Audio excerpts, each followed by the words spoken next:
What's going on, everybody, and welcome to another trading analytics video. I'm Trade Runner. SPY saw a beautiful look to test a blue sky breakout to close out the week last week. And if this continues to hold, then the bulls are in a huge bit of control for the total market direction. So if you look here, we actually got a nice retrace to retest 567, bounce from 567, broke through the uptrend line, which has been respected all the way dating back to November of 2023. And since that trend line has held consistently and we are in new all-time high territory, this constitutes a blue sky breakout that I think the bulls are going to look to retest or to take 585 on SPY. And if we are able to get a nice election rally slash Sandom rally to close out 2024, then I do think that realistically 590 to $600 on SPY is a feasible price target for the bulls, assuming this continues to hold, because a likely retest of this line would put us at 574, and then the 574 bounce would take us to the upside to close out the rest of the year. So keep that in mind. I'm expecting the Bulls to be in total control heading into the election cycle, and then a small pullback right after the November voting, and then to close out December, a nice push to the upside. Speaking of bulls, looking at QQQ, you can see here that we have a nice bit of room to the upside, which actually bodes well for our SPY thesis, right? Because we had the double bottom bounce, broke through the neckline, and we got through a key area of resistance at 486.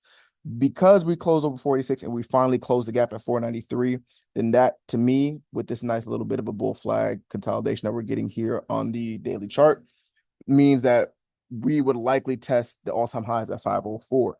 And a $10 jump on the Qs represents a similar move on SPY. So again, that thesis of 585 leading us to $600 on SPY holds true as long as the Qs are able to close this gap, hold the breakout, and then push towards the 504 resistance. And if some of the bigger names like Microsoft, Google, and Amazon, as we saw last week, which had a massive week, took that several times on our server. Link to that's in the description of this video, as well as in our channel bio. But um, I think 505 would represent a nice reclamation for the Bulls to retest that high, the all-time highs, and then push towards a new all-time high of a 510. Speaking of the tech sector, jumping over to the semiconductor ETF, you can actually see here that we're in a very key area on XOXX, namely due to the fact that similar to the Qs, we had a double bottom bounce, retested the neckline, rejected at a heavy resistance point at 235.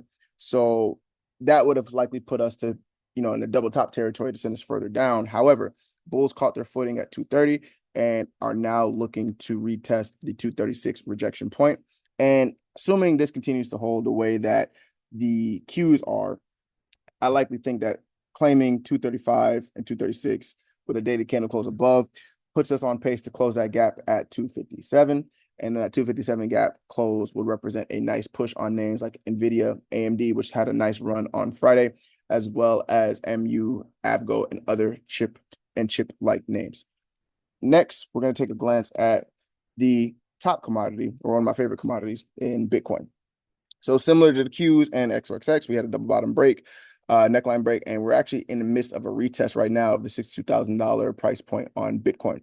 Should this hold, as we saw with names like MSTR and Coinbase, which we also took on our server last week, this kind of breakthrough and retest should likely lead us to go back up here to 65,000. And because that would represent a higher low from where we were at down at 52,000, then the $65,000 price point is likely going to hold as a support to let us retest 68,500. And then from there, we can look to see if we're able to get a bounce back to the heavy resistance point at 71K. So that's, you want to keep an eye on Bitcoin for those type of moves. I think Bitcoin names such as MSTR, Coinbase, Riot, BTBT, and Mara are going to be on heavy watch for the next 2 to 3 weeks, just because of the pattern that we're seeing on Bitcoin itself. Finally, let's go over here to the name that had the most volatile news all week, and we're going to take a glance at Tesla. I'm actually going to change this over here to the candle chart so you guys can see what I'm talking about a little bit more clearly. But if you guys remember in our previous videos, I was talking about Tesla having a bit of a run up heading into the event that the Robotaxi event, and then following the Robotaxi event, I was expecting a pretty decent sell-off. Well, look what happened. We got a nice little run up heading into the weeks leading up to the event, consolidated right there underneath the 2023 rejection level of 265. And then from that zone, we lost it. We consolidated around 245 heading into the event. And once the event came out, we dropped all the way to 223 in the pre-market. And I had talked about this in our morning call on our Discord server. If this price action were to hold, that puts 215 as a key price target and a likely retest area. And lo and behold, what happened? We retested all the way down to 214.10. And then from that level, we just pretty much consolidated under there. Now, here's the key. The Bulls do not want to lose 215.